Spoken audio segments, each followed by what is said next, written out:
Chapter 21.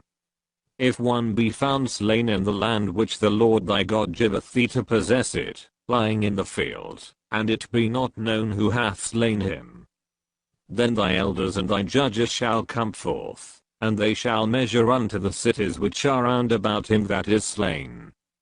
And it shall be, that the city which is next unto the slain man, even the elders of that city shall take an heifer, which hath not been wrought with, and which hath not drawn in the yoke.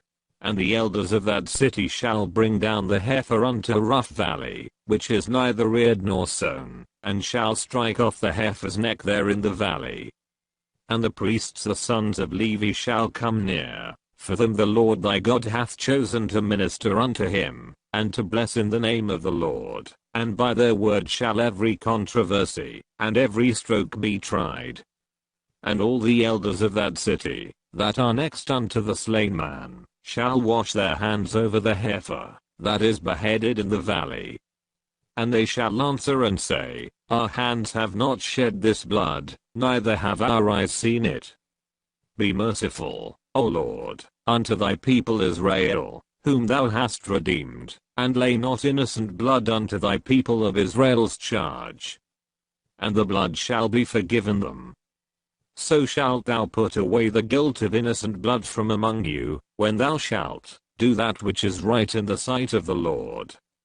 When thou goest forth to war against thine enemies, and the Lord thy God hath delivered them into thine hands, and thou hast taken them captive, and sayest among the captives a beautiful woman, and hast a desire unto her, that thou wouldest have her to thy wife, then thou shalt bring her home to thine house, and she shall shave her head, and pare her nails.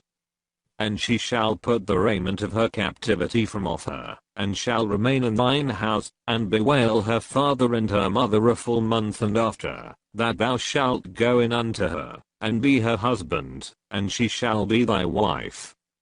And it shall be, if thou have no delight in her, then thou shalt let her go whither she will. But thou shalt not sell her at all for money, thou shalt not make merchandise of her, because thou hast humbled her. If a man have two wives, one beloved, and another hated, and they have borne him children, both the beloved and the hated, and if the firstborn son be hers that was hated, then it shall be, when he maketh his sons, to inherit that which he hath, that he may not make the son of the beloved firstborn before the son of the hated, which is indeed the firstborn. But he shall acknowledge the son of the hated for the firstborn, by giving him a double portion of all that he hath, for he is the beginning of his strength. The right of the firstborn is his. If a man have a stubborn and rebellious son, which will not obey the voice of his father, or the voice of his mother, and that, when they have chastened him, will not hearken unto them, then shall his father and his mother lay hold on him, and bring him out unto the elders of his city, and unto the gate of his place. And they shall say unto the elders of his city, This our son is stubborn and rebellious, he will not obey our voice, he is a glutton, and a drunkard. And all the men of his city shall stone him with stones, that he die. So shalt thou put evil away from among you, and all Israel shall hear, and fear.